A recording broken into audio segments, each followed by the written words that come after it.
Ang intense ng mga kaganapan ngayon sa abot kamay na pangarap sapagkat ikakagulat ng sobra ni Eric ang mga sasabihin sa kanya ni Giselle dahil sa hindi siya makapaniwala kung paano nito nalaman ang tungkol kay Justin.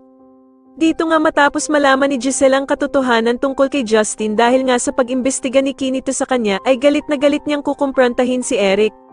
Samantala ay ikaiinit naman ang dugo ni Doc Carlos nang malaman niya na kasama ng asawa niyang si Lynette si Doc Robert at pakiramdam nga nito na pinagtataksilan siya ng kanyang asawa.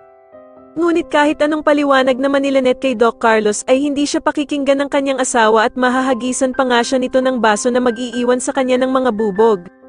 Kaya naman ay gulat na gulat si Lynette sa ginawa sa kanya ni Doc Carlos at dito nga ay puro dugo ang braso nito dahil sa mga bubog na tumama sa kanya. Sa kabilang banda naman ay muling babalik nga ang feelings nitong si Doc Robert kay Lynette dahil nga sa pagyakap nito sa kanya nang makaramdam nga ito ng sobrang takot. Pagsasabihan naman ni Doc Ray itong si Doc Robert na dapat na daw niyang tigilan itong si Lynette dahil nga sa may asawa na itong tao kaya naman ay dapat niya nang ipaubaya ito sa asawa niyang si Doc Carlos. Pero sasabihin ni Doc Robert na naiinis lamang siya kay Doc Carlos dahil sa pinababayaan daw nito si Lynette na umalis kung saan-saan imbis na magpahinga na lamang ito.